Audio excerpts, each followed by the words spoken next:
Cool. So the last time we left off, it was about communities of practice, right? And just to recap, we had four premises. We had that we are social beings, um, that knowledge is basically competence, that learning is participation, learning or knowing, and that meaning is an emergent property which arises from identity, belonging. So identity is learning as becoming, belonging is learning as participation in the community, like learning as feeling as a part of the community. So learning as what is it called?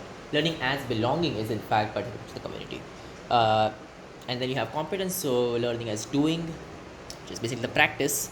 And when you do all of that, you get learning as experience, which is meaning.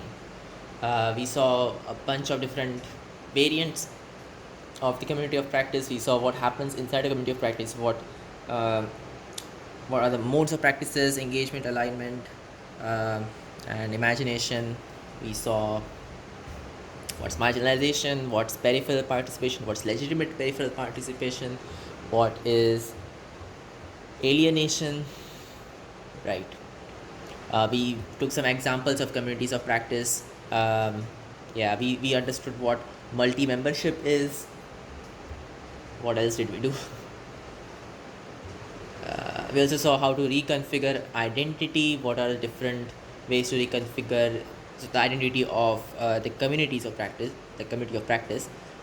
Internal reconfiguration, external reconfiguration. We saw potential, active, and latent communities of practice.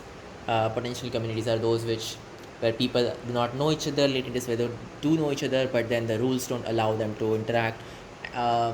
And active is where everything's correct. And modes of participation, we already saw that. It's like also called reflective practices, and it's through that we get meaning. Sure.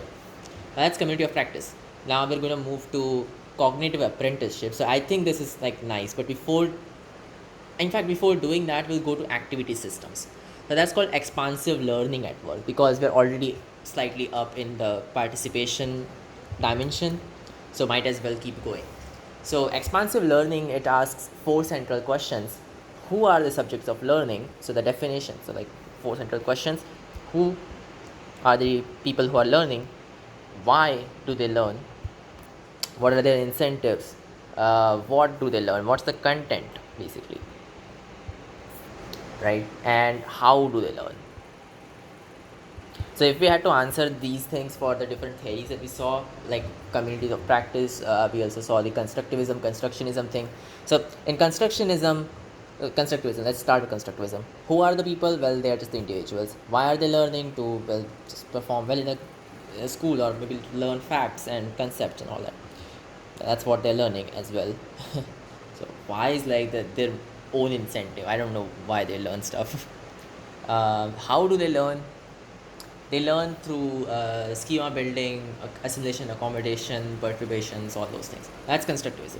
Constructionism, who are the people? The makers, right? Uh, why are they learning? So they have this like social motivation for situated constructivism at least, but they also have this other stuff like bricolage, um, like a sense of meaning for what they're doing. What do they learn? Well, learning is basically participation here, so they are just making stuff. That's their learning, right? And getting better and better at making that stuff. How do they do this? Once again, through the different so like the motivators basically, right? The bricolage, style development. um, Bricolage is, I think, one of the main answers to how basically you do have a negotiation of what to do for constructivism, yeah, but for constructionism, and also like it being motivated by it being a shareable artifact. That's actually going to be the why thing and not in how. Yeah, true. Yeah, I guess that's constructionism. So you have like more concrete and less of an abstract knowledge at the end of a constructionist learning, right? Okay. Then we also saw communities of practice. So who are the people? Well, they're still in the individuals, but now they are literally the participants of a community of practice. What are they learning? The practice, of course, the enterprise. Why are they learning? Well, I don't know. they have some internal drive to learn this. Maybe they're just like having a centripetal pull, like I had in many communities of practice, which I kind of belong to at this point. Yeah. So it's most of the times it's just going to start off with an accident. You accidentally found this community, and now you are a peripheral participant, and eventually you are a legitimate peripheral participant, and then you start feeling a pull, and then you become part of the community. How are they learning? It's through centripetal participation. Um, it's through like development of an identity and meaning making and belonging and competence, right? So when we say learning isn't just competence. Okay, it is technically, like, learning is participation, knowledge is competence, but they are learning, like they're participating. There are these different modes of participation: engagement, alignment. We already did all that, right, in the recap. But yeah, these are the four central questions: who, why, how, what. Who, why, how. Yeah, who, why, how, and what. So 3W, 1H. Who, why, what, how. Who, why, what, how. I'm just gonna like recite this a bunch of times. And then you have activity theory. That's where it starts kicking off, expansive learning. And it's called expansive learning because an activity system goes through expansive cycles, which we'll go to. But yeah, let's go through what activity theory is. So it says that humans, well, they don't interact with the world directly. Instead, our actions are... Oh wow, that's the socio-cultural theory. Sorry, this isn't the thing. This just isn't the thing. Okay, no, that was something else. Okay, fine. This isn't the social cultural theory. So okay, the social cultural theory says that humans don't interact with the world directly. Instead, our actions are mediated by cultural tools such as language, technology, symbols. So this leads to like signs and all that, which will come across later when we go into a more cognitive viewpoint.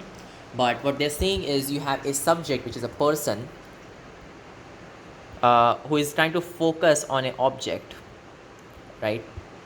And this object is probably like part of an even bigger object, which is like also having a bunch of other smaller objects in there, but whatever. Yeah, so the subject is connected to the object either through signs, so like through internalized cultural tools, or just tools in general, through rules, and through the community. Yeah, that's the Vygotsky's triangle, isn't it? True. Ah. Why do I feel something is weird over here? I don't know.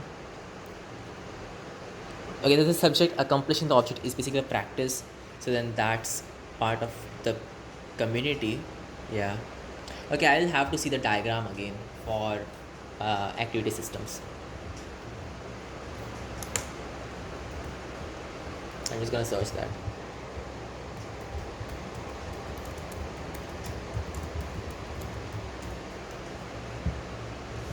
Alright, I got it.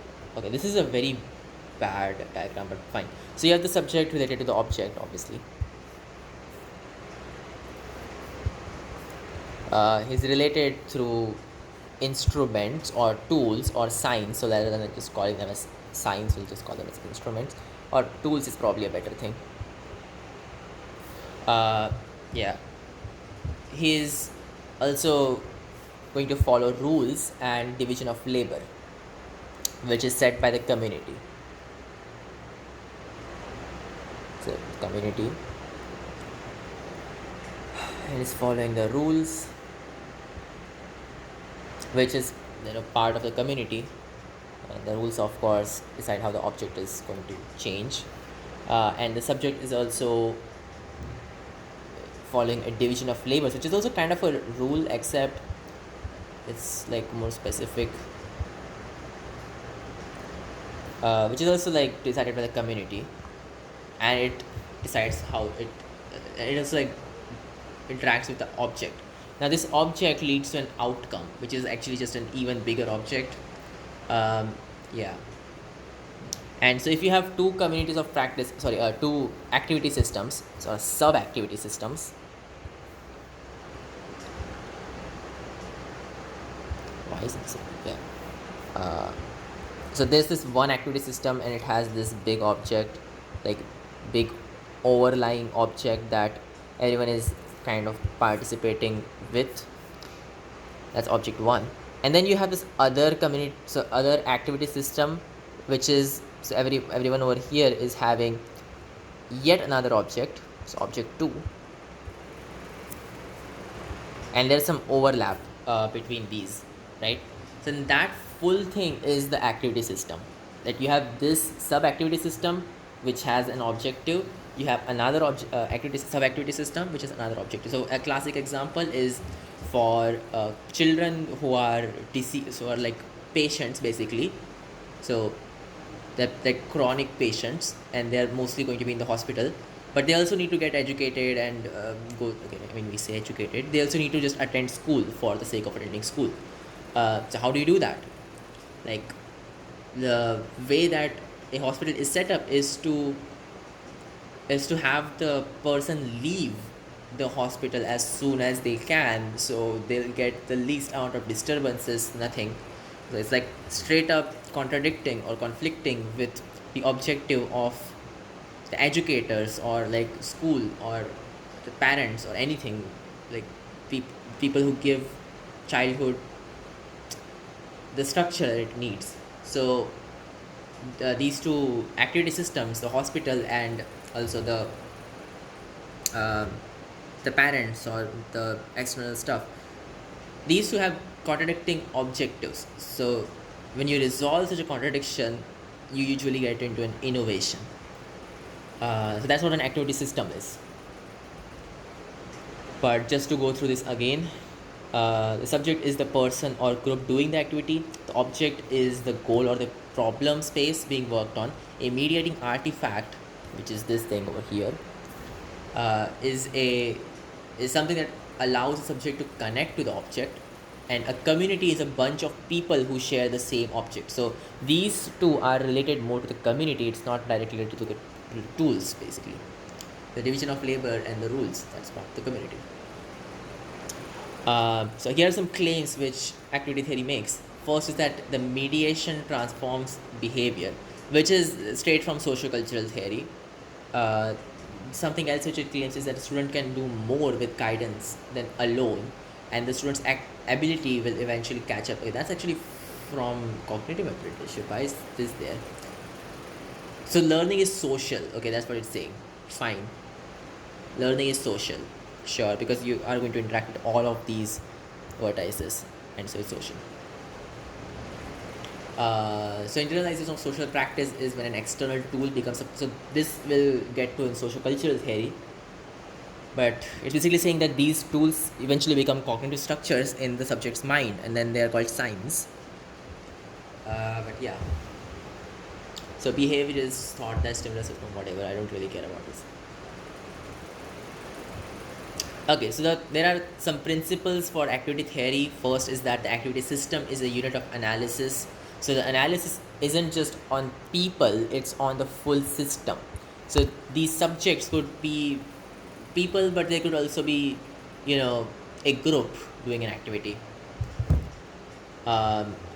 There's multi-voicedness. So you have all these different sub-activity systems which have different objectives. So everyone is trying to accomplish their own goals. So you have very different perspectives on how to handle a child who is going to be hospitalized. The hospital just wants the child to rest and rest and rest and never do anything, and just like be an inert object to operate on. But then the educators and the parents, they want the child to also have a life. So contradicting things. Yeah.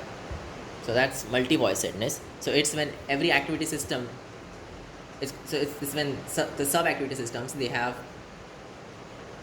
different perspectives basically, and sometimes these are not conflictive.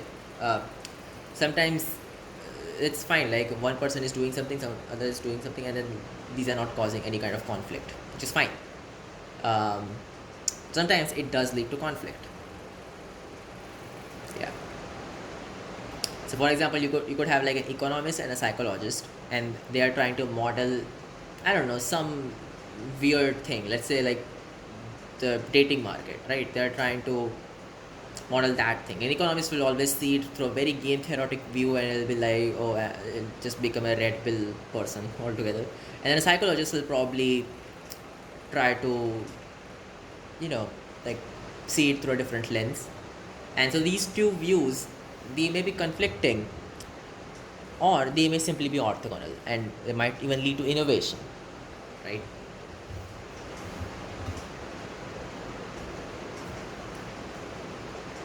Yeah, so this usually happens because the participants, we do say it's subject, it could be a group, but it could also be a single participant.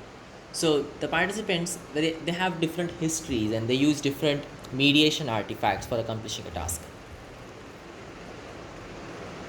Like it's the same thing as asking a person who works with Python versus somebody who works with C++ to write a program for doing exactly the same thing, and they'll probably come up with a slightly different flavor of solution.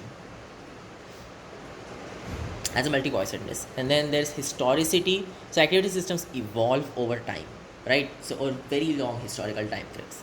And the current state is just not enough to understand the system. Like right now, you have this whole um, feminism thing going on, but then eventually it might not even be there. So it could like be a sine wave sort of thing. So we don't know. We can't really judge it based on just how it is right now. You have to look at the full picture, that what led to what, and how things are turning, and that's how you um, understand activity systems, right? So you could like you could literally like trigger a part of the activity system, like one sub activity system could trigger some other part, by not considering all of this historicity. Like consider nations, for example. You have something like UNO, yeah, and inside of that you have multiple nations. Well, if one nation were to say something stupid about some other nation, because obviously you have to have the context of its history, it could literally like lead to war or who knows what. Yeah. um, so so it's over very long historical time frames. You can't just judge based on the current situation.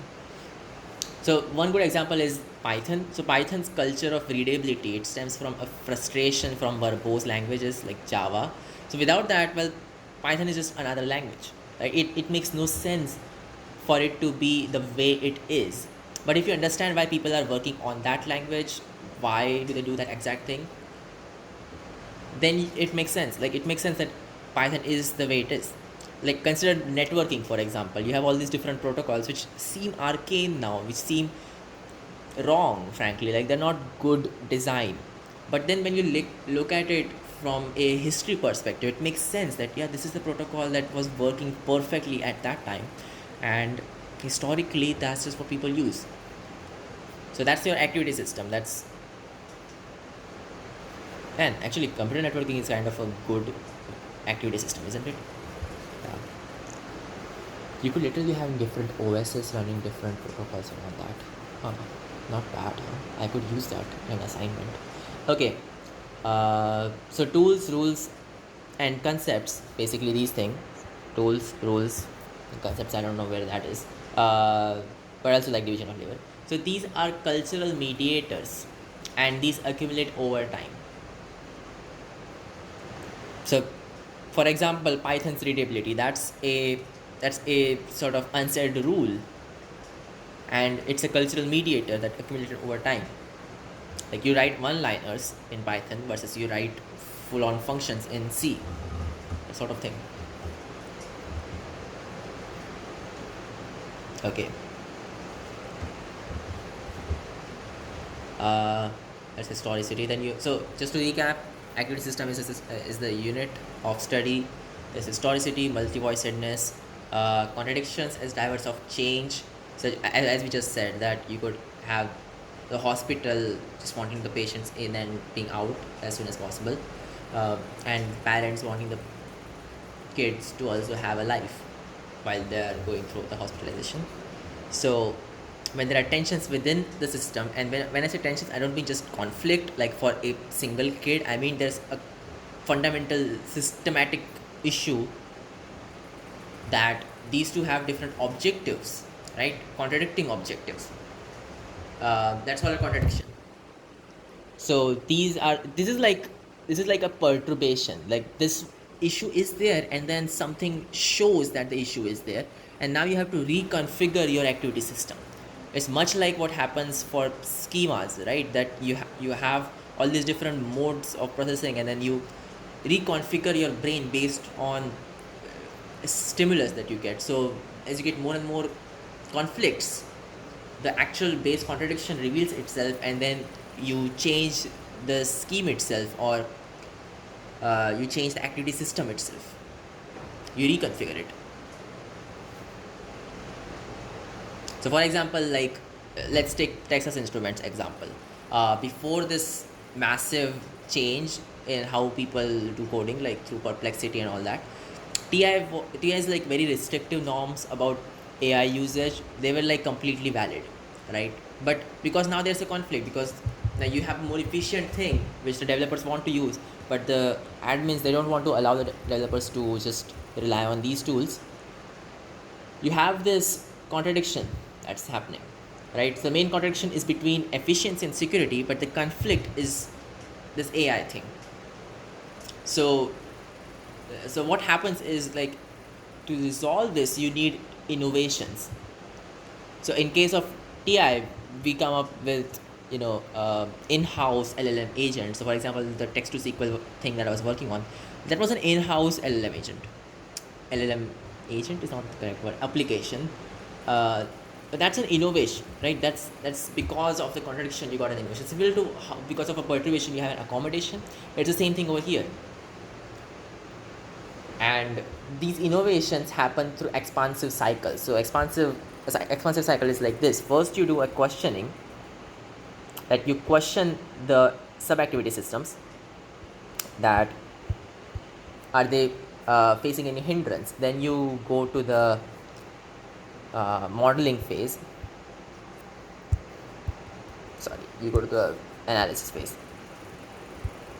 So once you have all these qualitative answers, you analyze that is there an issue in the first place, or you could also have quantitative things, and then you could analyze this thing. Then you go to modeling, where you model a solution. You come up with a solution, right? This is more of a research thing. Then you go to implementation, that you actually force this onto the community, onto the activity system. And then these are, I think, testing phases. So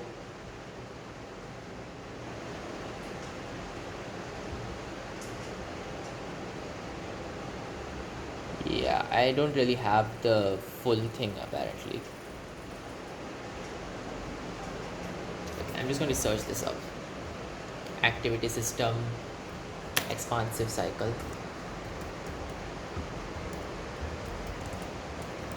If I remember, there's like 5 stages or something. Okay, so you do questioning, you do contemporary activity, I don't know. So okay, questioning like reveals primary contradictions. Then analysis, it reveals secondary contradictions.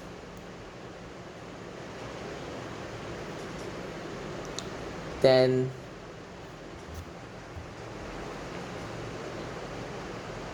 there's also this historical analysis thing and actual empirical analysis. I don't know. Okay, that's just analysis in general. So it's questioning, analysis, modeling. Then you have examining. So examining.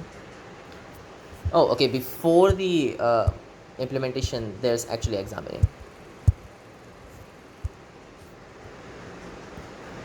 What happened to this?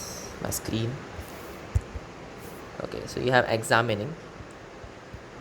I have no idea what this thing is. I think it's something like you test it on a small sample or something. So examine the new model. Okay, then you implement it.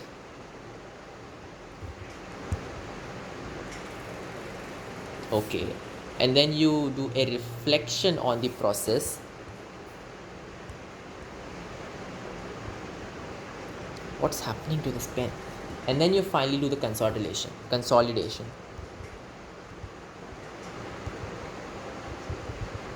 So that's when you make, that's when you're like, okay, that's it, that's the solution to this. And then once again the process starts and you have a new question obviously, or the same question, who knows.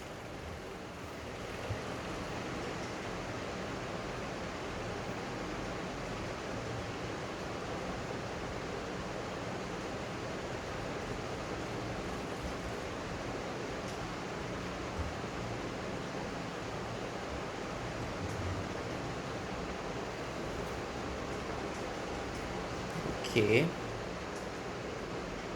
actually you have a lot of stuff apparently. I'm just on the internet and I'm seeing that there's quite a lot.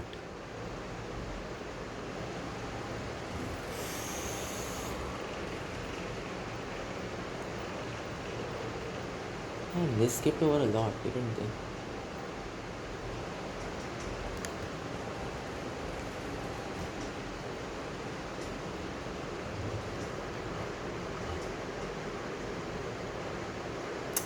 Anyway, so we also want the primary and secondary contradiction thing, right? Yeah.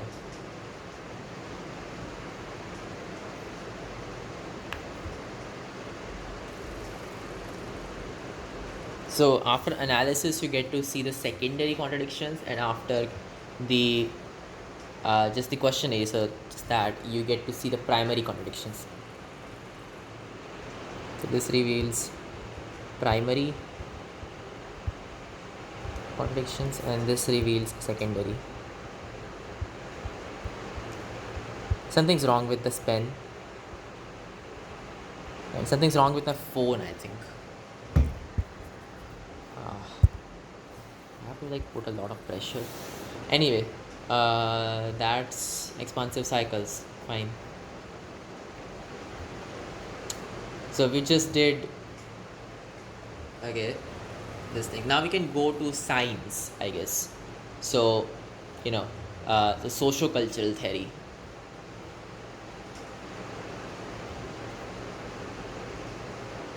Which I think is mind and society. Fine.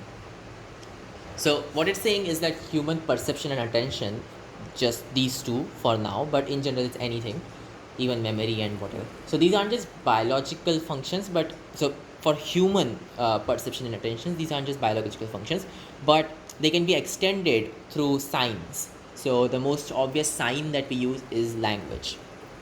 So for like let's say dogs or animals, perception and attention are just very natural biological functions, and they are very limited. They can only do what nature has programmed them to do, or evolution has programmed them to do, or whatever. So yeah, but humans on the other hand, we can literally like extend this thing. So this happens through language.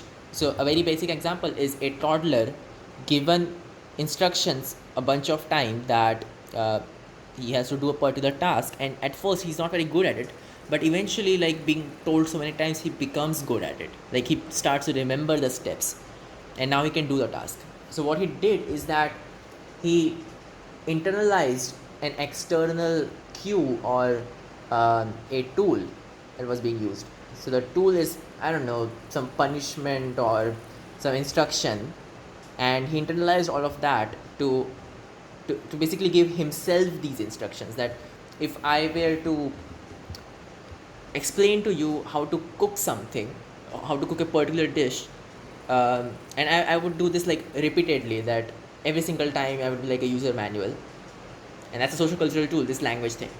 Eventually you would be able to tell yourself how to do these things, right? So that internalization of the steps, or of that like particular fact or particular sign that mediates how you're doing things. So when I say mediate, you have usually you have a stimulus and response um, diagram like this, right? You get a stimulus and then that leads to a response. So I don't know, let's take the Stroop experiment for example. You are given a word with some colored ink, and the response is supposed to be you're supposed to say what color is there. But then if it's a language which you understand, right, and you want to say what color there is, you are also going to use the language processing thing. So there's also this mediating artifact, which is the language itself, which like somehow automatically gets triggered, and now you are going to follow this path rather than this natural path. So this path is basically going to make you say what's in the text rather than the color. So okay, just for people who don't know what Stroop is, let's say in red color I wrote this thing, and you're supposed to tell me what the color of this text is. Well, of course now you'll say red, but if you just like shown this on a flashcard, like you'll probably, and you're supposed to react as fast as you can, you'll say blue. I kind of guarantee you'll say blue. You won't be able to say red, because your language processing component, it like module, it gets activated first, right?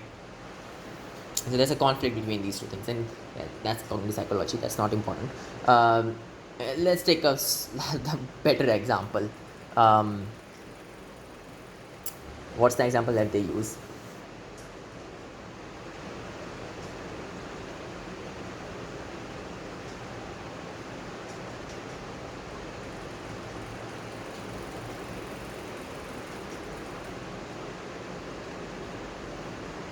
Okay, let's take this thing. So a toddler isn't able to focus on a particular task for a long time, and a toddler is captivated by every distraction around it.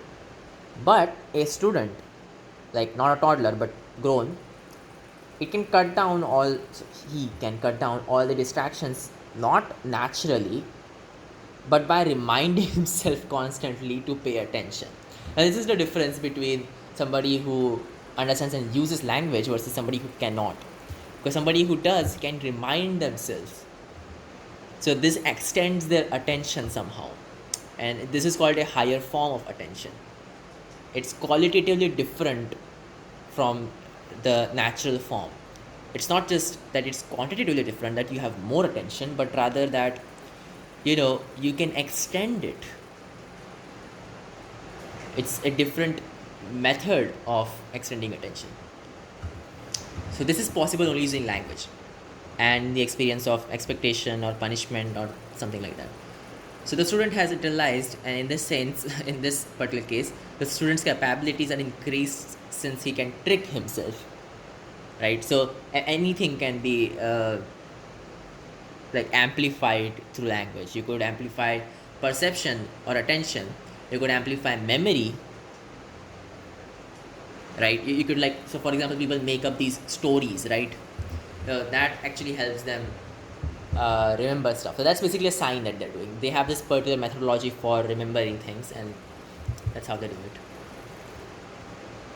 Yeah. So, like, for example, when children were asked to sort objects, younger kids, well, they relied on visual similarity, while the older kids, they relied on verbal categories, right? So, for example, the smaller children, they were like, egg is a white ovalish object, and a white ball is a white circular object. We'll just put both in the same basket. But the older kids, they were like, okay, a egg and a ball are different things, but an egg and bread are somehow related because they're both food items, so we'll put them in the same thing. So they're relying on language. Like, they're not just relying on their sensory input, they're relying on a bunch of things, like what this means, what it's associated with, and all that. So they've internalized this tool called language. Now, the obvious evidence for this theory that kids internalize language is private speech. So kids do this thing where they talk to themselves, and not just kids, it's like everyone does that. Like, literally, I am right now just talking to myself. Like, I'm just pretending that someone's hearing me when really I'm just making a video.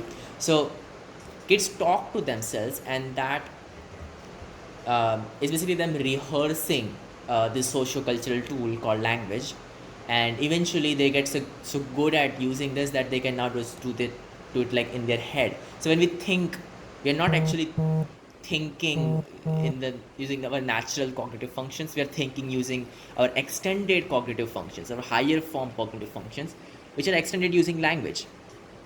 And not just language, but a lot of other things like algebra, programming languages, or any concept. Like you literally take how to throw a spinning kick. That could be a sign, right? Because you have modeled, so like you have all these steps on how to throw a spinning kick. You will model the process through these steps. And so out of all the different S to R paths that you could have taken, like there are thousands of these different paths, you're taking the particular path which is socio-culturally used, right? Which is like a common protocol, similar to how it happens in computer networking, that rather than having any specified, like any protocol, you kind of rely on things which are already built, well working, and you just make small tweaks to that, right? So if it's not broken, why change it? That sort of a thing, right? Like the notation we use, the way we solve things, the way we model things, the way we write things, yeah, like how to communicate, what phrases to use, all these things are socio-cultural. They are not just ground truths, or they're not just like things constructed in your mind. These are things which are there as a social practice. And you internalize these tools, these socio-cultural tools, to a point where you actually use them on yourself, that this mediating artifact actually becomes a stimulus, and that leads to a response. So this is a stimulus to yourself, right? So obviously this X to R path can also be mediated again, and then you could have this path and so on, right? Yeah. So for example, even memory can be mediated.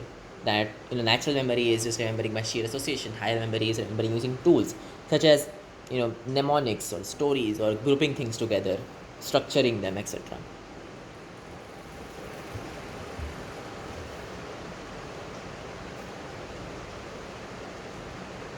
So an internalized tool is called a sign, and we are just talking about social cultural tools so far.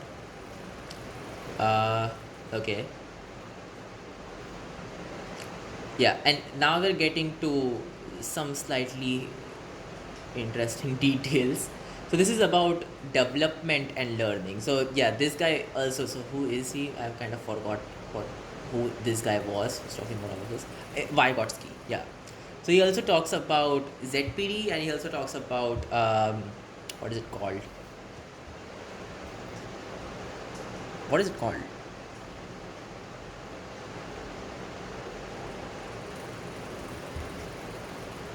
Yeah, development and learning. So there are multiple different views of development. Behavioralists, they think of development as being learning. There's Piaget's maturist views, which says that you need to have a certain level of development before you can start learning. Like development is a precursor, like a prerequisite for learning. There's some view which says that learning happens while development. So that's basically this Vygotsky's view that we're taking, that learning is like acquiring these signs, and development is just getting better at using them. So development is like a snapshot of your development. So at a particular time, the developmental stage you are in, that's what we mean by development, while learning is just the process of acquiring and improving on these signs.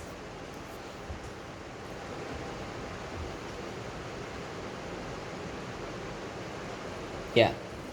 Then this paper talks about spontaneous concepts and scientific concepts. So spontaneous concept is something that arises naturally through intuitive, situational, and concrete ways. So for example, a child learns the concept of a brother just by interacting with his family. Like people say, oh, he's your brother, and he's like, okay, that's what a brother means, fine. I kind of guess what it is. So it's very inductive, right? It's inductive reasoning. And then you have scientific concepts which are deductive reasoning based. So they are abstract, they're reflective, and they're generalized. So, for example, the same child will now learn what the sibling word is. So it'll be like, okay, a sibling is an umbrella term for brother or sister. So now when he actually has a sister after that point, the child will refer the sister as sibling, right? Even though he never actually understood sibling in the same way he understood what a brother is, right? So that's spontaneous and scientific. And he actually talks a lot about these things, spontaneous and scientific concepts. So obviously these both develop together, not in isolation. Yeah.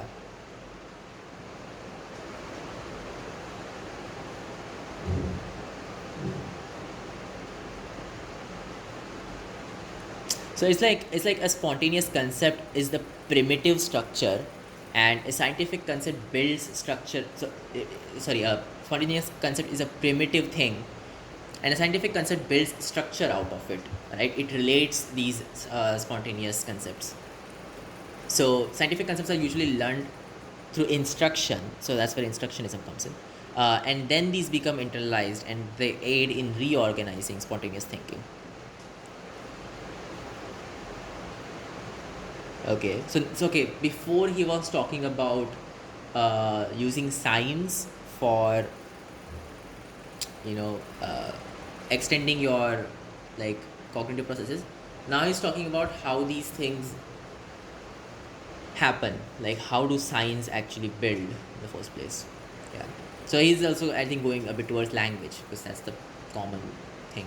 So basically, like using scientific concepts such as language, I thought so he's going towards language.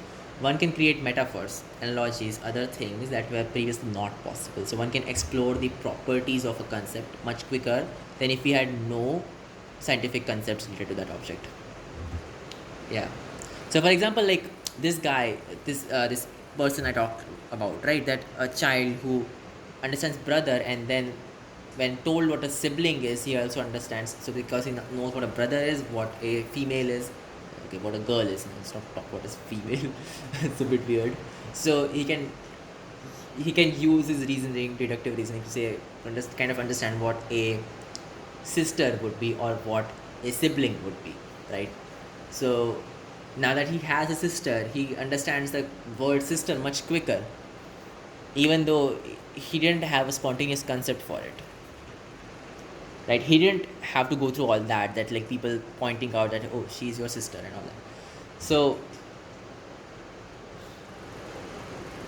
it basically like made it easier for him to do that, and that's where this zone of proximal development thing comes in, that the child could understand the concept of a sister because he understood the concept of brother and you know, girls, right? So these are like prerequisites for understanding the concept of sister. So he was in the zone of proximal development for understanding the concept of sister, and now that he has the concept of sister, he's actually much closer to getting the full understanding once he actually also starts experiencing these relations, like people pointing to her as his sister and all that, right? So the spontaneous part. Yeah.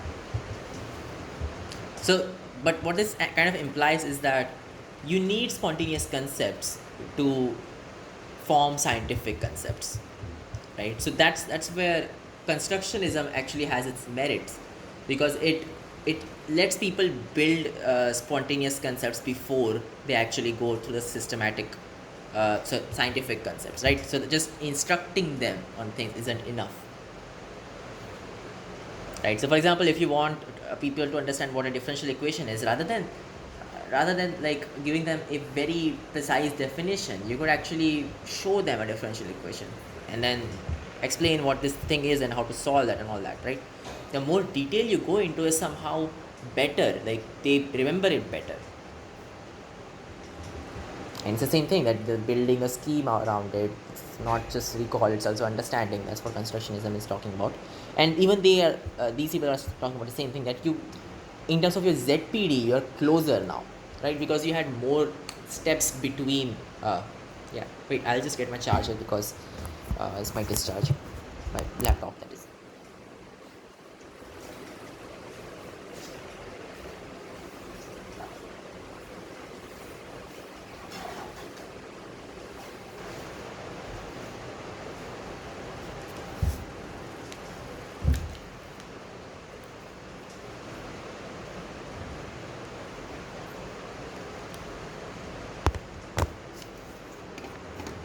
And I get it, like this whole learning science thing, it's a bit different than what I usually do. I do very science oriented things, or if not science, engineering oriented things, but well, you can always have more than one form of knowledge.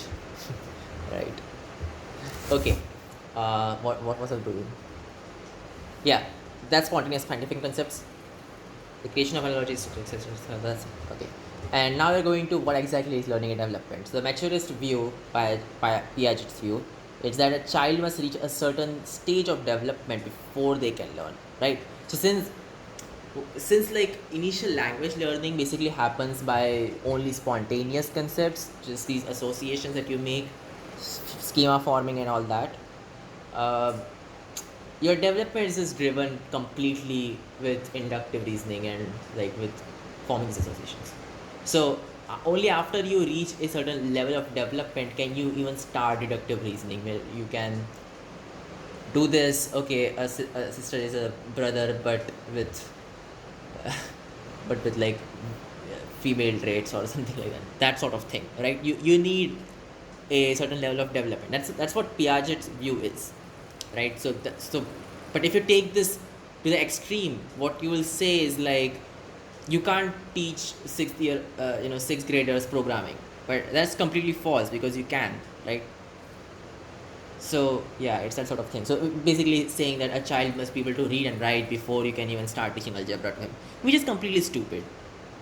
Like it's bullshit. You can always start teaching programming to anyone or algebra to anyone, right? Regardless of their developmental level, right? I mean, arithmetic is taught at such a young age. Why can't you teach algebra? Variables isn't such a hard concept, is it? Okay. Then there's the behaviorist view, which is that learning is development, since the actual stuff that's happening cognitively, it's all bullshit for them. So they're saying, okay, if the child is showing development, he's learning, fine. So let's not even like go to them to understand what learning is. Then that's why Vygotsky's view. So we actually already did this, right? That learning leads to development, and learning is, it's happening at the same time as development. So development is a snapshot, learning is the process, and learning happens in the ZPD, the zone of proximal development. So learning is basically the process of acquisition and internalization of new cultural tools, while development is the stage where the kid can use these tools to make sense of the world, right? So the same thing that I said for the brother sister thing, that the learning is actually like understanding what these cultural tools are, like what is a brother, what's a sister, all that. And then like development is the stage, it's a stage, right, in Vygotsky's view. So it's that point when the child can say, like use deductive reasoning to say what a sister is just based on what a brother and what a girl is, right? Yeah. Okay, so that's minor society. um, and then there's cognitive apprenticeship, the last thing. So by the way, we did all the four things, or the four main theories that, okay, I don't know, I think it was in the last note we were talking about. So I'll just draw that thing again.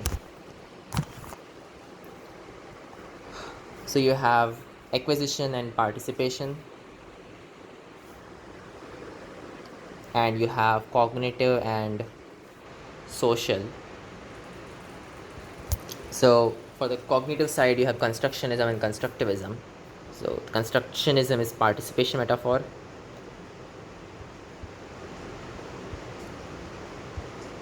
Construction and acquisition metaphor is constructivism.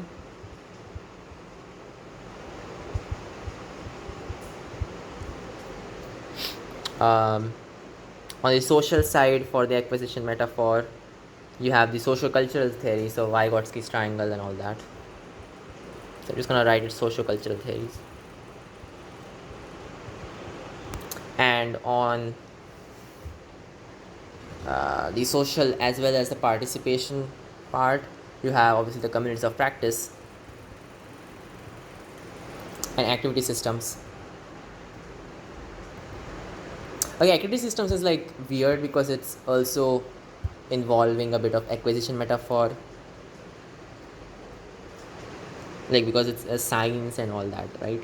Yeah, I think activity system is like a bigger activity theory is just a bigger thing than this simple partitioning. Yeah, that's there.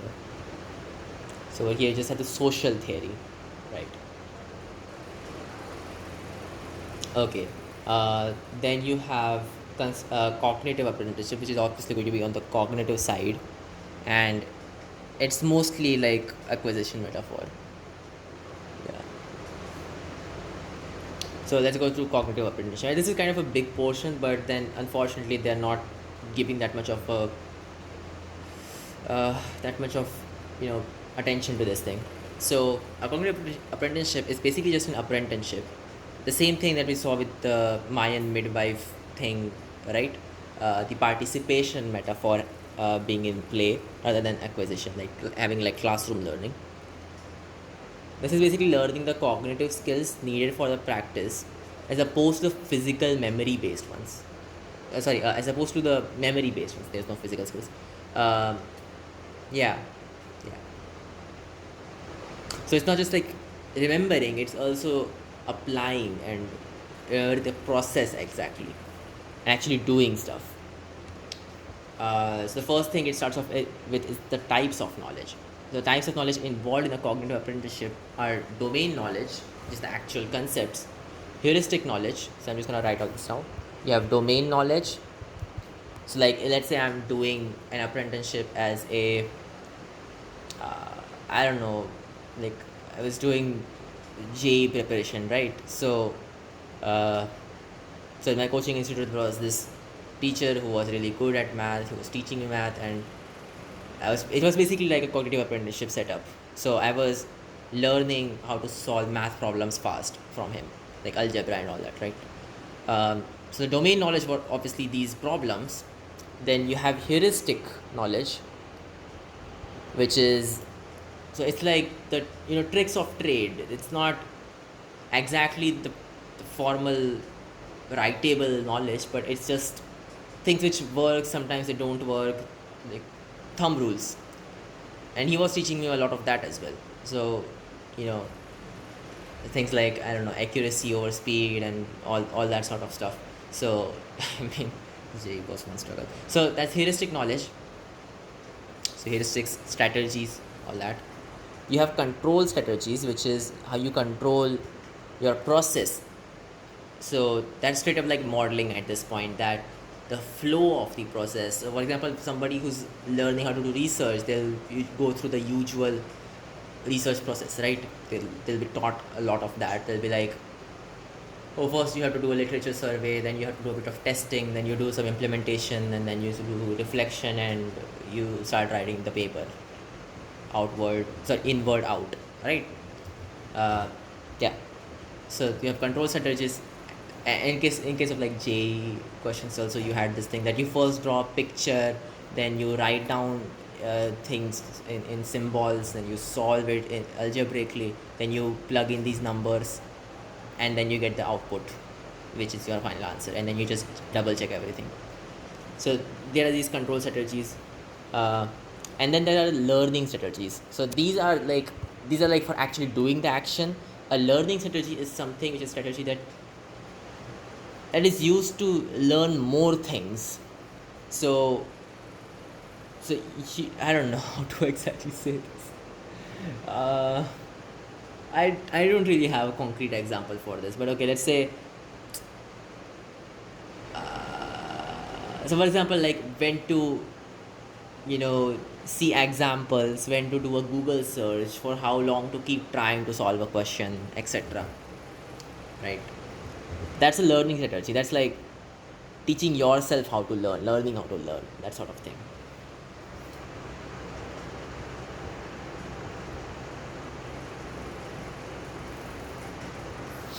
Right. So these are all the forms of knowledge that are involved in a cognitive apprenticeship. Man, that J example is kind of good. So what kind of learning strategies did I have over there? Well, mostly I modeled how I was being taught. So I used like how I was being taught as basically my model for learning, right? That okay, to learn anything I should just solve a bunch of problems. Should like look at a few examples and then try to solve it by myself. Yeah. uh, and then it's okay, that's just all the types of knowledge, fine. Then we go to traditional methods of learning in an apprenticeship. So this is without the cognitive part. It's just for a normal apprenticeship. It could be physical thing, or it could just be like a memory based thing. So that's the process of learning, not the progression. Progression will come in sequencing. Fine. So you have modeling, you have coaching, and you have scaffolding, and all three of these in fact kind of sound the same, except they are slightly different. So modeling is when a master, right, so we're going to call him a master, the teacher is basically a master, he shows you how to do something. So my teacher for this JE thing, he used to do that. He used to like give us all, we were like a class of 10 students or something, so he used to give us the like a step by step like guide on how to solve a particular example. He would like show us how to do these things, why he's doing these things. He would actually talk a lot doing that, right? Just as I am doing right now. So that's modeling. I'm not obviously modeling. I would do a proper presentation if I had to do modeling. This is just private speech. Okay, so that's modeling. uh, you have scaffolding, which is like you make them do some parts of the question and then you do some parts yourself. So some parts are done by the master, some parts are done by the student, and wherever he's like facing difficulty, the master jumps in and like helps him out and all that. So step by step these scaffolds are removed, and then the student is able to do the task on his own. And then there's coaching. So coaching is more general. So it's basically observing the students, giving them hints, challenges, feedback, and scaffolding. So it's like, I mean, it's basically just a synonym for the apprenticeship, but okay, it's there, I guess. I mean, it's no wonder we call them coaching institutes, because they basically do all of this. They are really just cognitive apprenticeship institutes, whereas school is an instructionist institute. And we obviously know apprenticeships work better than normal instructionism, and it's no wonder you require these coaching institutes, or they work. That's the thing, right? Okay. So you have modeling, coaching, scaffolding. These are the normal things that you could do. So these are the traditional methods for learning. So you have modeling, coaching, and scaffolding. And then for cognitive apprenticeship, you also have extra two things which you don't usually have in a normal apprenticeship. So in a normal apprenticeship, you are able to see the person's development, person's understanding, just by looking at their output, right? If you're teaching somebody how to play cricket, they'll just play better. I mean, take a very behaviorist stance, and you can see in fact their process. So you can coach them on how to do things better, right? Like while I was going through my taekwondo classes, if I do a kick incorrectly, they could literally see that. They could understand what went wrong, and then they would coach me. But you can't do the same thing when it's a cognitive thing, right? You can't just like open up someone's brain or do an fMRI, whatever. So Instead, what you have to do are the other three things, which are articulation. Articulation is like the student expliciting their knowledge, like I am doing right now. You have reflection, where the student compares his solution with a model solution. And you have exploration, where the student actually sees more than one ways of solving a question, right? So it allows students to try solving the problems, like it allows the student actually to create problem sets, right? um, yeah, so he does a bunch of stuff on his own, like it's exploration. So those are the 6 different things, the different modes of methods of learning in an apprenticeship, in a cognitive apprenticeship, right? So you have modeling, coaching, scaffolding, and you have articulation, reflection, and exploration. So these are centered around the master, and these are centered around the student.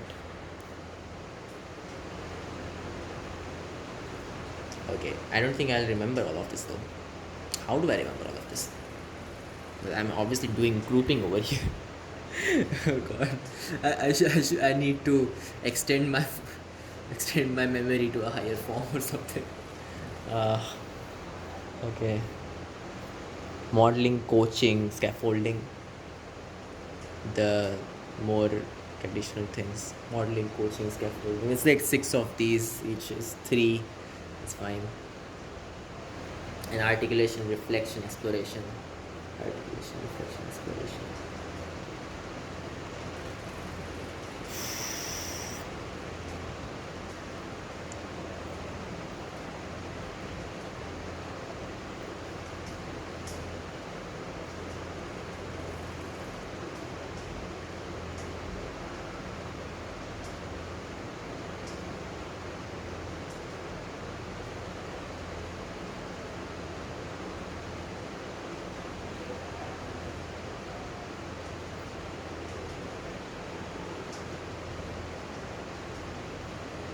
I don't know. I can't even form a mnemonic out of that.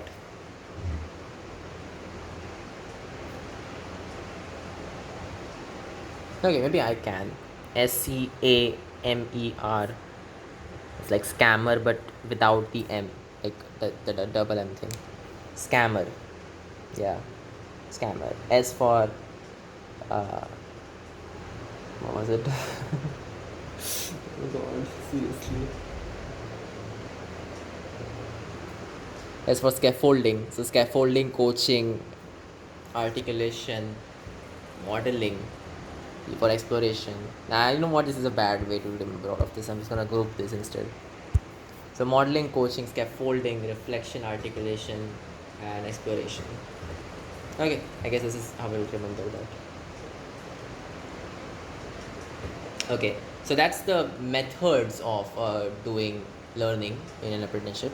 And you also have sequencing, which is the progression, right? The progression of the tasks. So in my case, for the JA questions thing, what he was doing was he would like start with very simple questions, and then he would increase the complexity of the questions. Yeah. So that's what is called with sequencing. You have a bunch of things. So one is like increasing complexity, so you gradually increase the depth of the question. One is increasing diversity, so you create problems that involve multiple skill sets. So it isn't just increasing. Okay, I mean, yeah, isn't that just increasing complexity? I don't know. Diversity of the questions. I get it. I get that it's like a very complicated question. I don't know, hypothesis testing in statistics, like is doing hypothesis testing questions for a whole year, that probably isn't a good idea, even though it's a complicated thing, right? It's just that complexity is subjective. If the student has already mastered it, then it's just not complicated enough for him. Then you should add even more, right? Whereas increasing diversity is like teaching a slightly different skill set, I guess. So it's creating problems that involve multiple skill sets. But then if you think of the full skill set, then it's just like increasing complexity because you have more connections between the questions. That's between the concepts, that's all. Okay, that's sequencing. And then you have the global before local skills. So before going into the individual parts, it's better to do like dry runs of the full process. So for example, when you're writing an algorithm, let's say you're writing SIFT, for example, you would rather, you know, think of the modules and then write each module rather than um, writing each module without any context and then doing the full thing, right? So teach them from a top down perspective rather than a bottom perspective. Like some things are just that you have to teach them in a top down perspective. So for example, in tailoring, the apprentice he often like puts a garment from a pre-cut from like pre-cut pieces before they learn to cut the pieces themselves. So this like allows them to see the full picture and have incentive to learn how to do the smaller parts. So sequencing is increasing complexity, increasing diversity, and global first, local later, right? Global before local.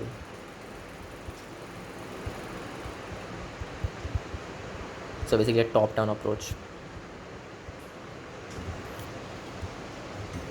Funny thing is, computer networks, it like the textbook we're learning is literally called a top down approach, which is I think the worst way to learn this, but whatever.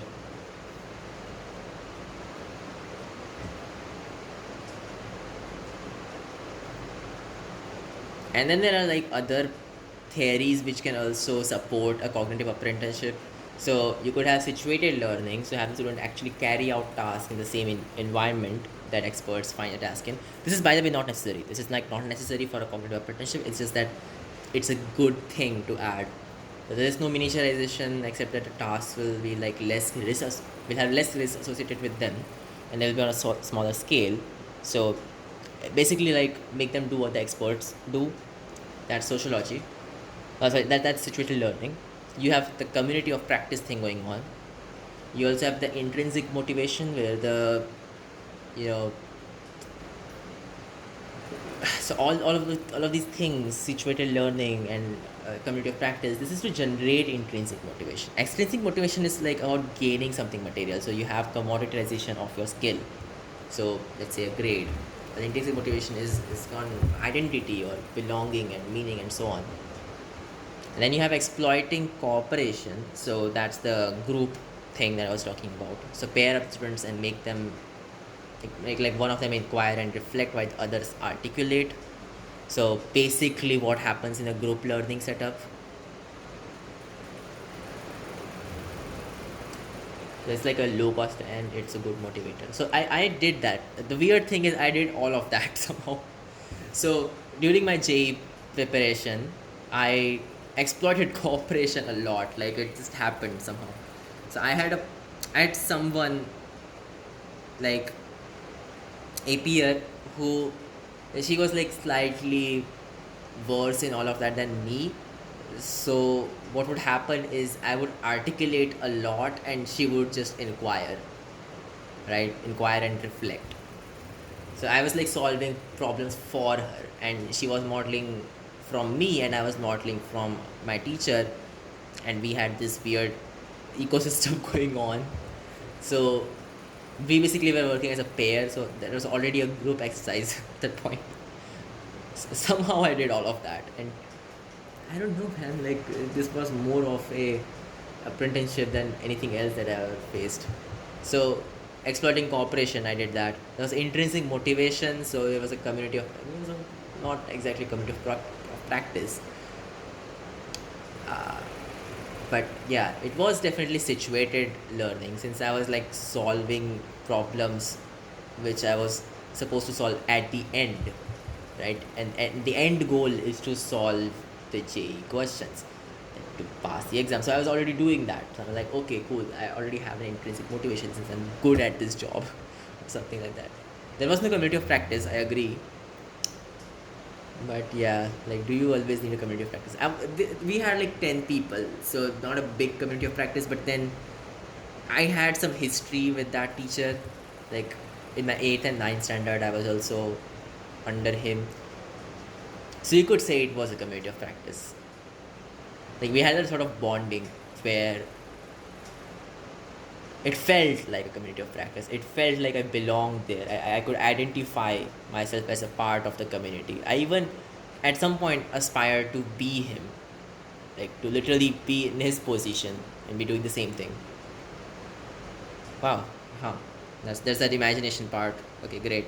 Wow, I never thought about all of this. I guess, or maybe I did think about all of this, and I just don't tell people that I valued that experience so much. I guess that's why I'm doing all of this, learning sciences and all that, because it matters to me. Like, it frankly matters to me. I don't like the way that we are being taught in university, or even like in corporate, for example. And they're already doing a lot of good things, but it's just not the same. It will it can't be the same, right? We have a very latent community over here. Like my CS classroom, people are there, they talk, they know each other, they're doing the same exact thing, and yet they can't talk to each other because of the weird competitive spirit that has been like instilled in us. It's as if somebody else benefiting means that I will not benefit. And I hate that. Like, I hate that to my gut.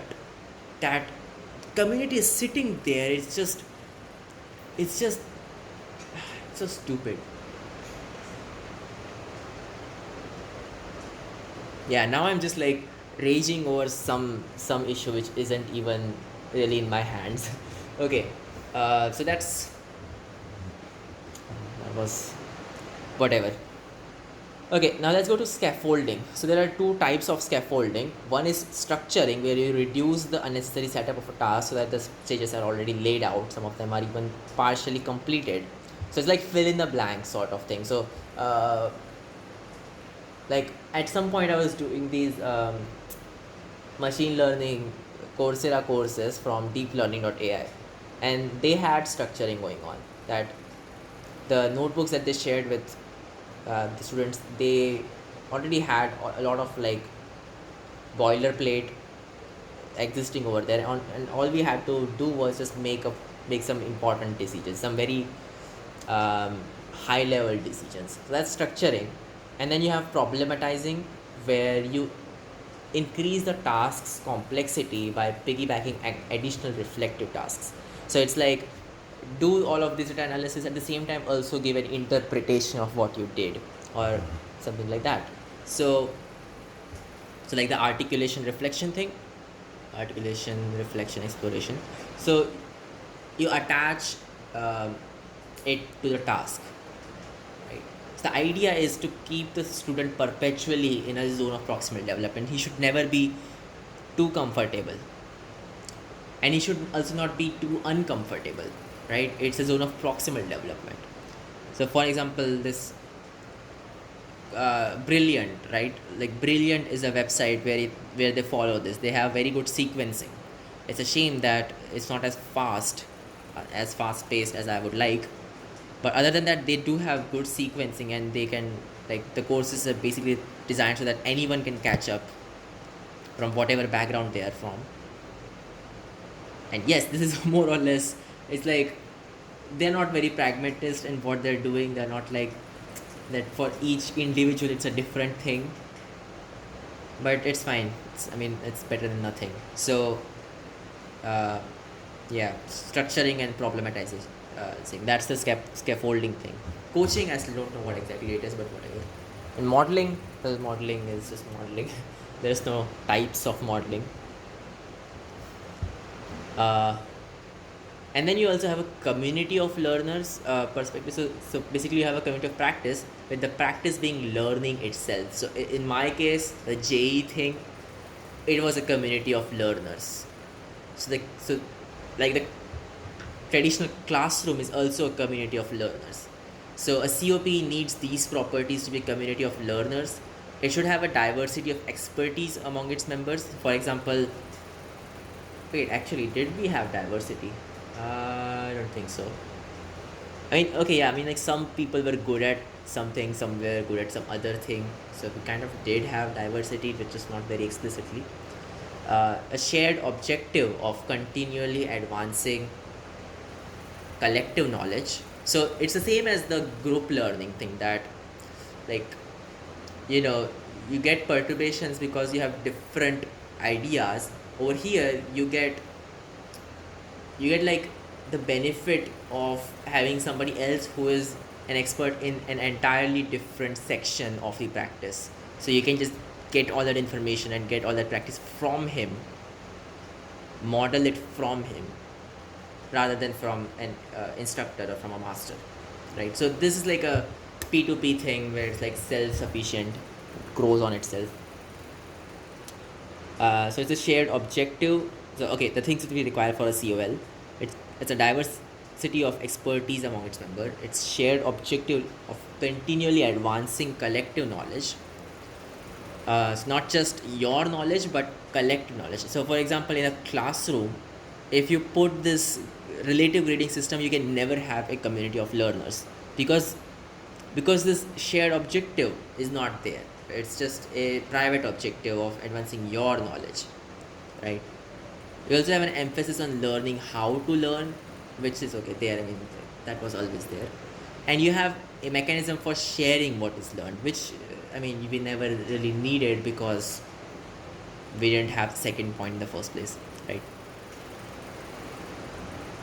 We did have diversity, we just don't have the shared objective of continually advancing collective knowledge, because everything's based on private knowledge. So once again, 4 things for COL. So COL requirements. It's a diversity of expertise in the same practice, by the way. It's not like an activity system where you have different practices or different objects. Shared objective of continually advancing collective knowledge. So objective to advance collective knowledge, that's the important thing. It should be collective.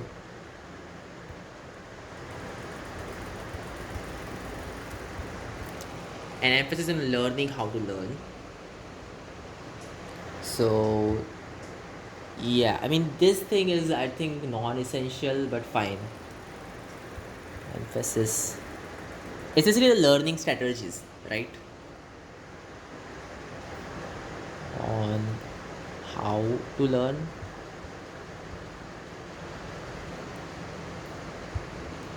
Okay, and a mechanism for sharing what is learned, a way to share learning.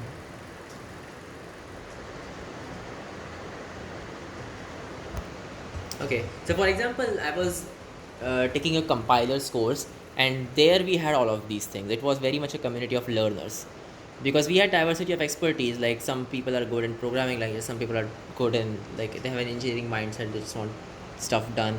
Some people are very good in some compilers, some architecture stuff, like computer architecture stuff, like they work closer to the machine and all that. Some people are very good at just writing code in general. Some people are very good at testing, all that. So we have a diversity of expertise. We have an objective to advance collective knowledge. We all wanted to learn compiler theory very badly because all of us were kind of interested in that thing. We had an emphasis on how to learn, right? That what's the best way to go forward doing this thing. Okay, maybe not so much, I don't know. And then we also had a way to share learning, that is, since we already had a community, we could just see each other and see what others are doing. So we had that reflection already built in into the system. Yeah, and not just reflection on a model answer, but rather like everyone. You could very constructionist in a sense.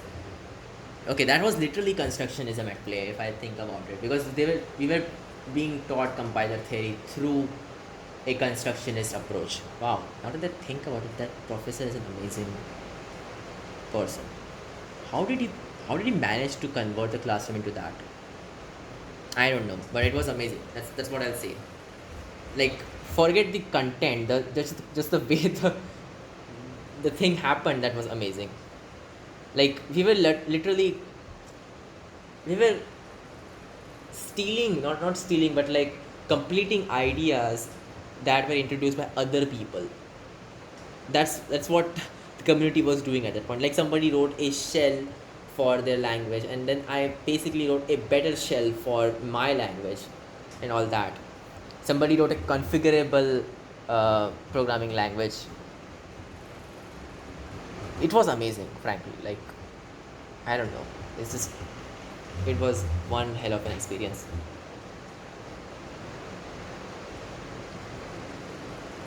Okay, so to facilitate a community of learning, some people, they came up with a fostering a community of learners FCL model. So in this, there are like 3 research cycles per year, with each cycle beginning with sharing material to build a common knowledge base. And from that, you have multiple research groups. So initially, you just share material so that everyone's on the same page, and then you break it into research groups which diverge. They do their research, they come together, then they share their research with each other, and that's it. Like, the cycle continues. There are cross-talk sessions between the groups. Groups come together, complete a jigsaw puzzle of information. Okay, that's some metaphor needed to do the actual task. Fine.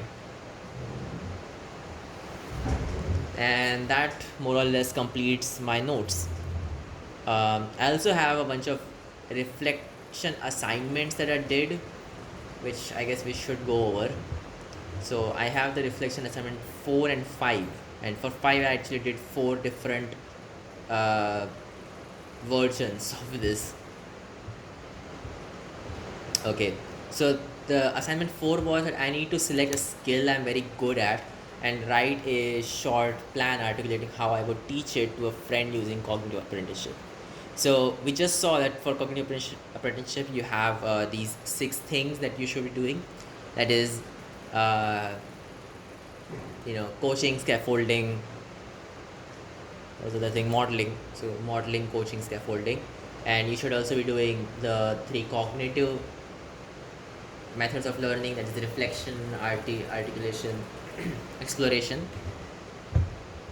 So in my case, the skill that I wanted to teach um, was how to write a SQL query on behalf of another person.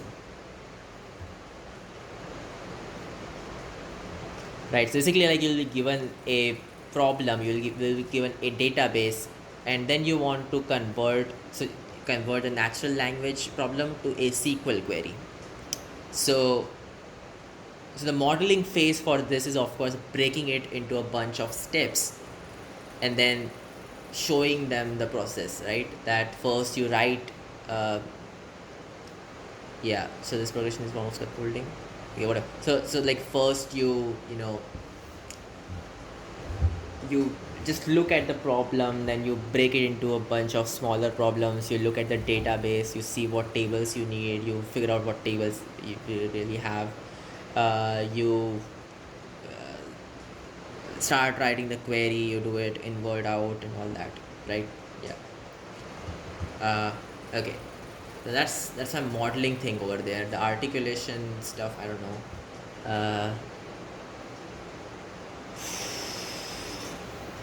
That's modeling. What about scaffolding? Like, wherever they're going wrong, I'll just scaffold them, I guess, right? There are 2 kinds of scaffolding, of course. So how would I scaffold them? I think a better word would be coaching.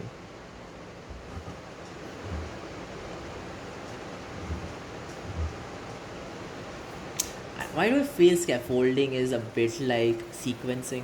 I don't know, but I definitely can coach them. So I can coach them when they go wrong, right? Give them hints and all that. But I did also do scaffolding, if I think about it, because it was like at some point I was doing parts of the sequel. So okay, why I should give probably more context. So when I say this is a skill that I'm going to teach someone, I'm not actually teaching anyone that. I was writing an LLM based application that does text to SQL. So the code itself is like a growing person in that skill. So it's like, yeah, so I'm teaching the computer how to do that, if that makes any sense. So the first thing is obviously like I'm going to break this into a bunch of stages, give them a global first picture, right? There's that classing, classic sequencing coming in, um, right? And also the modeling thing is done. Is that?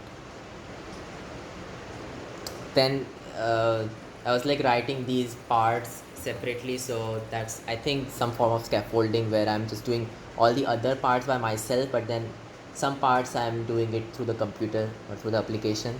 So if it wasn't a computer but rather a person, it would basically be scaffolding. That I am, it's like giving fill in the blanks, frankly, right? So it's structuring, I guess. That's what it's called, right? Yeah, it's called structuring. I'm structuring the problem, basically. Like I'm giving them a very specific task with a very specific data format. So, I mean, a computer needs a specific data format, of course. So it's structuring, right? Okay. So modeling was there, scaffolding was there. Was there any articulation? Of course, because I was getting outputs, right? So there was an articulation, and okay, I was actually kind of able to see the cognitive process itself because I was writing the code. So there wasn't really a lot of articulation involved because I could literally see their cognitive, the thing's cognitive structure. But if it was a person, I probably would want to see it through articulation. I mean, that's the only way possible. So there's articulation. You obviously have reflection. So I was doing a lot of reflection thing and like teaching the LLM what not to do, right? So basically, I would run it over some examples, see where it went wrong, and then make a change in a prompt for a particular agent to do better, right? So that's more or less reflection. That compare it to a model answer, and then change a tiny thing in in the application, or if it was a person, a tiny thing in the process that the person is using. So modeling, scaffolding, a reflection, articulation probably will be there, coaching, of course. I'm missing anything? Modeling, coaching, scaffolding, articulation, reflection, exploration. There was an exploration. A computer can't explore. A computer is just not allowed to explore. So no, no exploration. That would be a disaster. Okay. So those were just the methods of learning. What was the sequencing? Well, I was doing structuring. Okay, that was scaffolding. Sorry. So I was doing the global first, local later thing. So top-down approach because that's just how you write code, obviously. Yeah. I was also increasing the complexity little by little. So it was like initially you had separate tasks, very scaffolded tasks, then higher complexity. Then I was okay. I was also increasing the diversity is actually more like it. Then I was also increasing the complexity. I was actually giving it harder questions to solve, like harder text to convert to SQL, right? So there was that, right?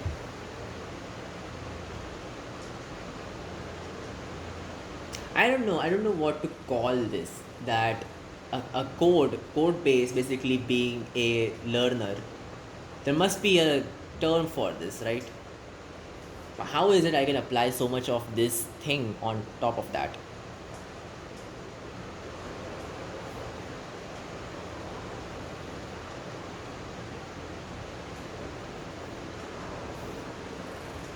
Okay, fine. That's assignment 4. Wait, I was also supposed to do something else, right? Yeah, okay, that was it. That was it. Then reflection assignment 5, which is that uh, I had to choose like my particular, so something I went through and write it through the lens of Vygotsky's theory and Engelstrom's theory. So Engelstrom's theory is a social theory, the activity systems stuff. And Vygotsky's theory is social cultural theory. The uh, what is it called? The sign and tool thing. Yeah.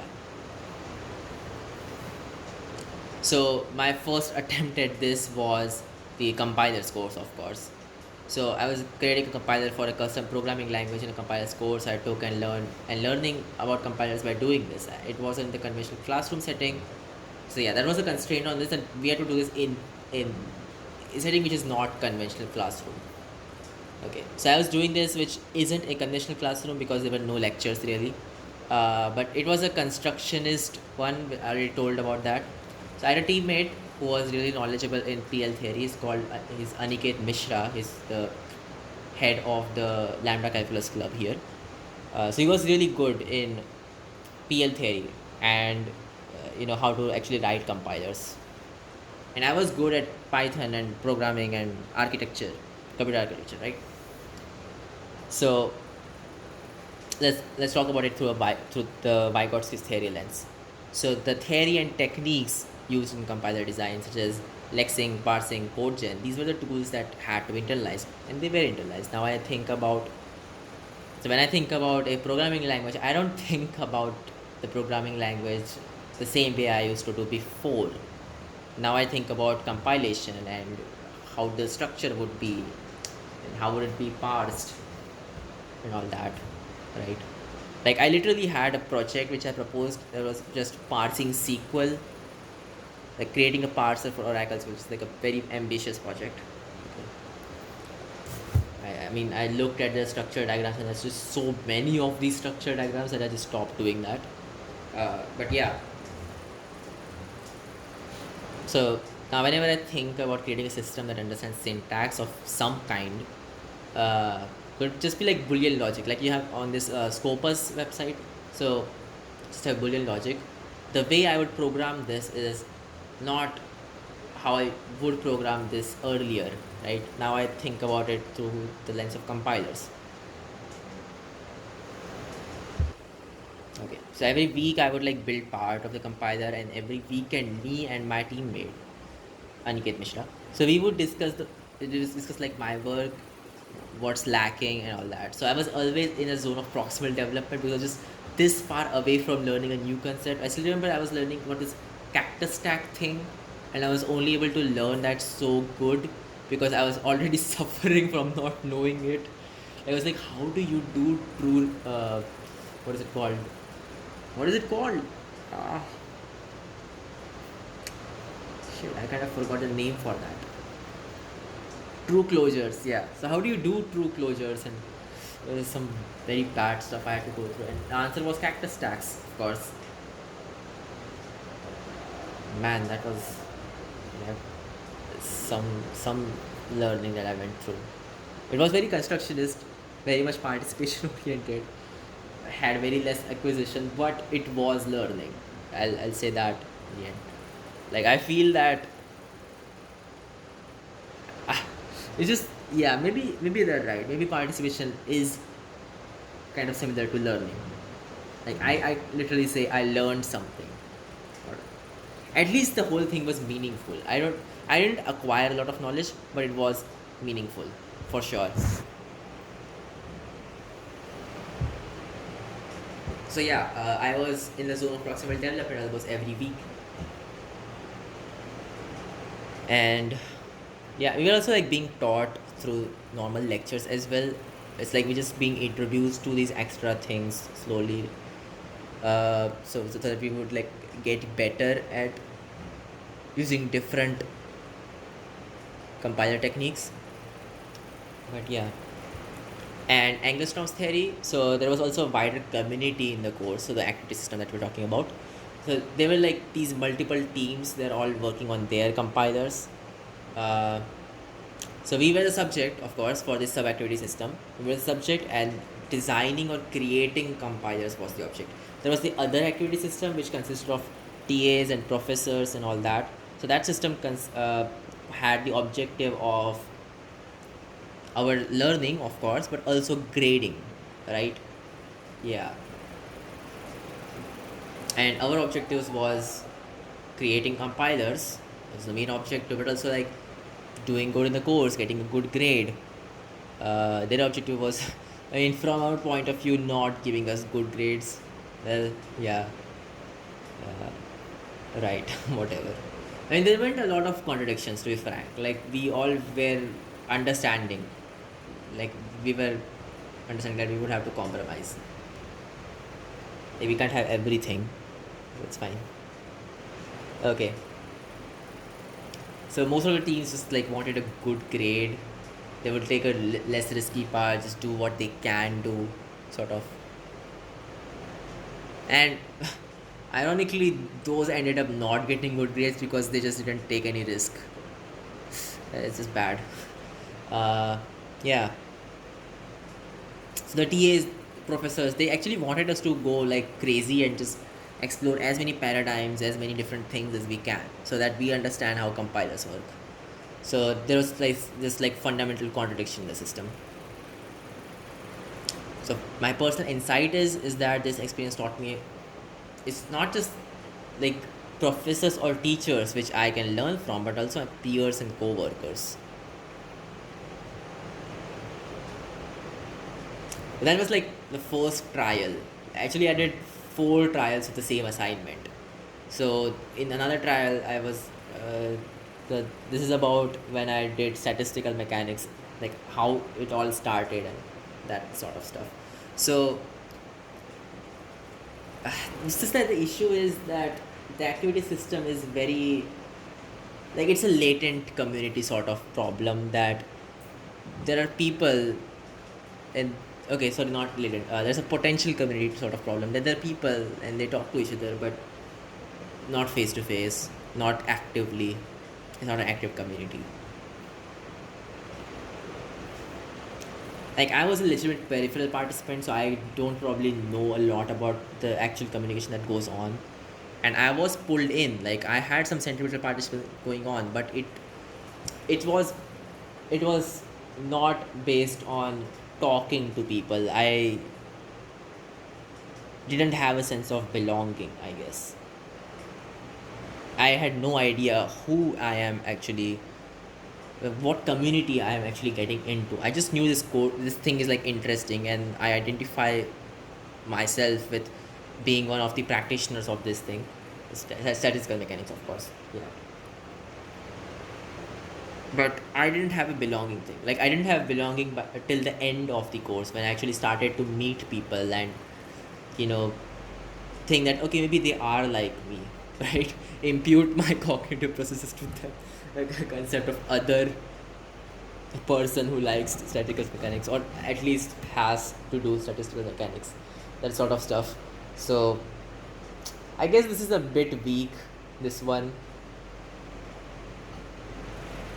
The Vygotsky theory thing is also a bit weak, because what exactly did I learn? I mean, I just learned the way to model a problem, but like okay, that is a sign. Yes, that is very much a sign. This is like I probably want something slightly better.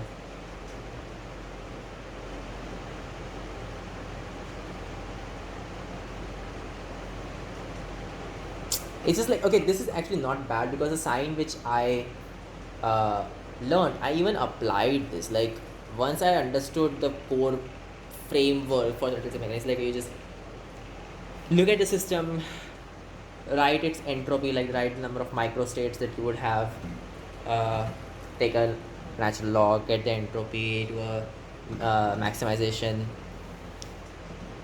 right, and then use that to do thermodynamics, right? That's basically the process. I mean, at that point, that was a process for me. I didn't know about partition functions and quantum statistical mechanics and all these advanced methods.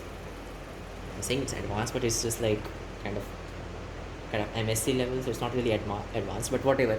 Uh, when I was legitimate peripheral participant, these were the only methods I knew, like use Stirling's approximation or whatever. Do this ad hoc, not even ad hoc. I mean, it is a proper way, just like relying on microstates and very classical ways of doing this, and not the state of art method, right? Okay, so yeah, while I was starting to learn about all this, basically all this started because of Boltzmann statistics. I had no idea what that is. I was like, what the hell is Maxwell distribution? Why are we learning all this in JE? Do I need to know all of this? And can I derive this? Because I like to derive things. So, of course, I did the only sensible thing that a person would do. I looked up the derivation. It just feels so stupid saying all that. I was like an obsessed person at that point. So I looked up the derivation. And I found one. I modeled it, I guess. Like, understood the steps, basically.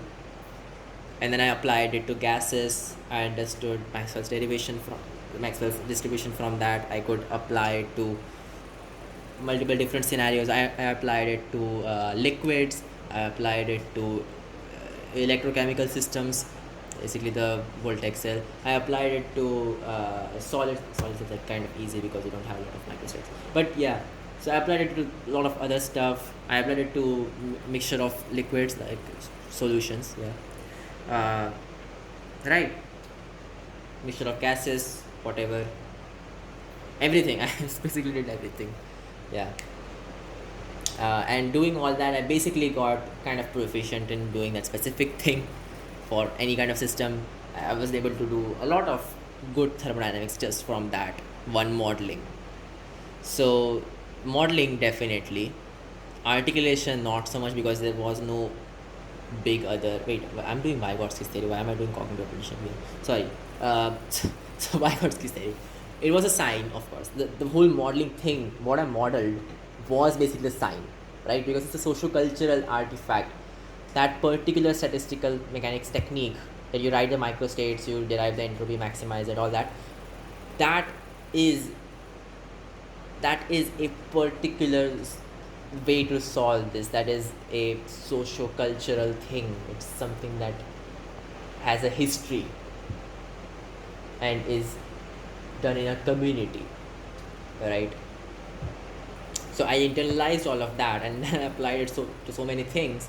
It's basically a sign at that point. Yeah.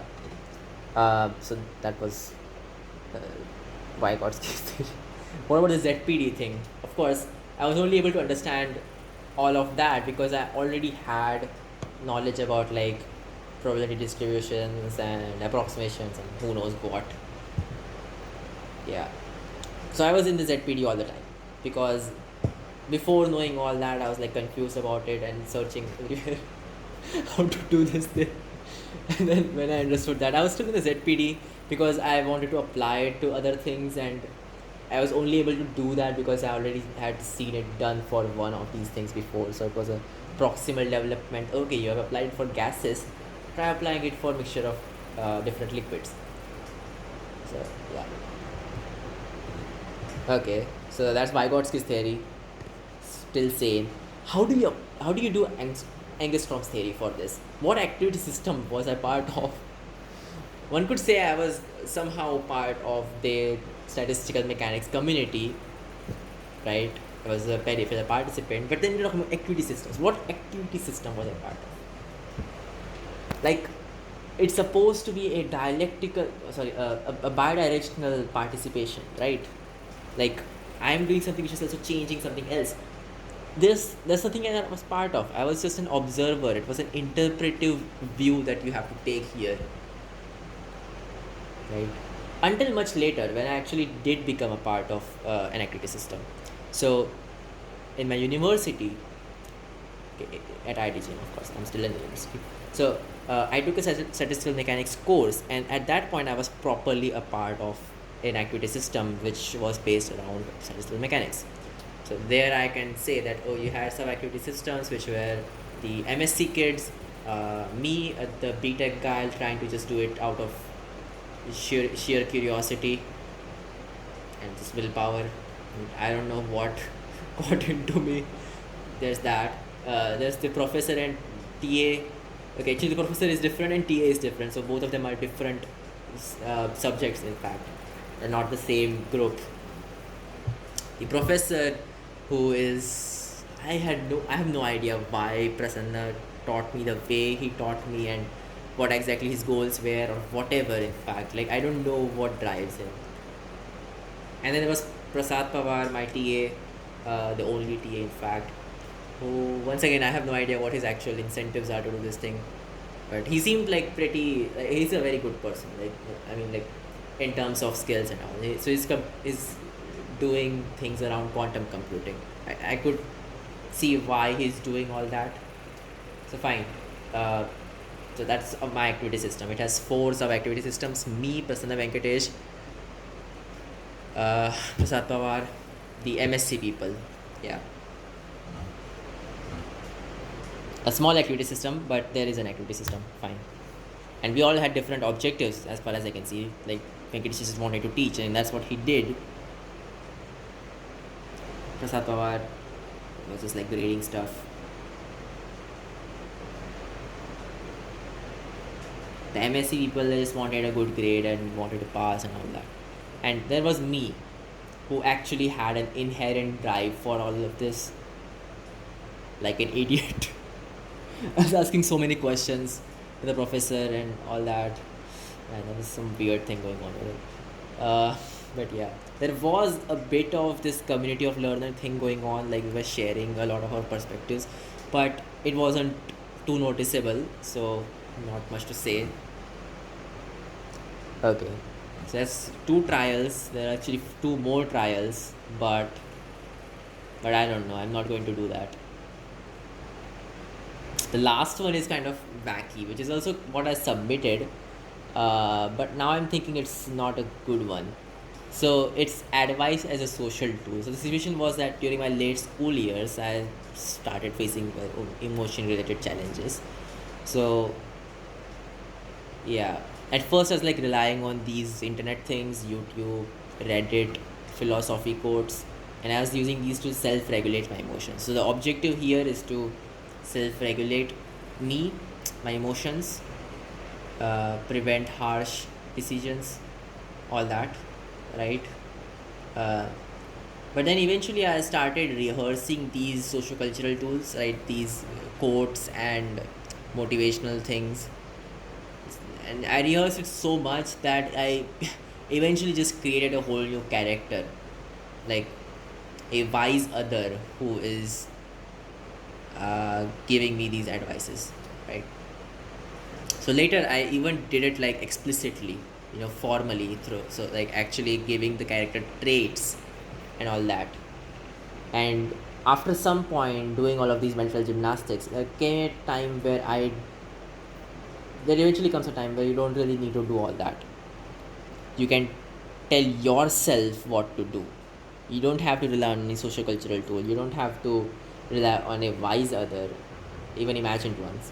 You don't have to do some sort of rehearsal. You can just tell yourself in your brain, quietly, silently, that you will do something. Yeah. So basically, advice became a sort of sign at that point.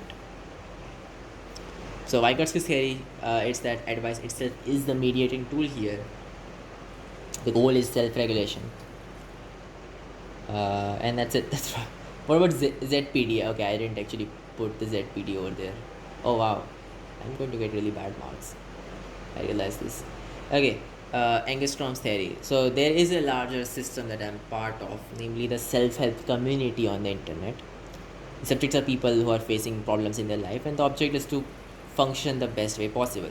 So the community is like advice givers, advice receivers, and the rules and societal norms basically are like they're like functions of community.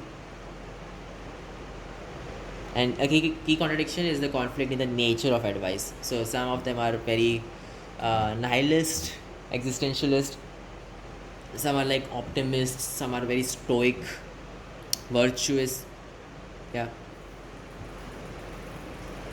So there are like so many of these. Like you have Nietzsche. How do you pronounce that? And then you have Marcus Aurelius. That's just too much of a range, isn't it? What exactly am I supposed to believe at that point? That, oh, be a very good person, and then there's like nothing really matters. Morality is relative, and you can do whatever you want. Be the Ubermensch. What the hell? What do I be? So there's that contradiction. That's a big contradiction, of course. But yeah, the activity system isn't broken so far. It's going great. And my personal insight is that, well, Vygotsky's theory, it made more sense here because there isn't actually that big of an activity system in the first place. Like, people learn this on their own. They don't learn it through some like active system that they're part of, right? You could hardly call Reddit as an activity system. Yeah. Okay, and this is what I submitted, which I really regret right now. I should have just submitted the first one, the compilers thing. But it is what it is. Yeah. Okay, so these are all my notes basically. I went through everything. Next thing I want to go through is the lectures, but before that, I'll just take a small break because my throat is gone.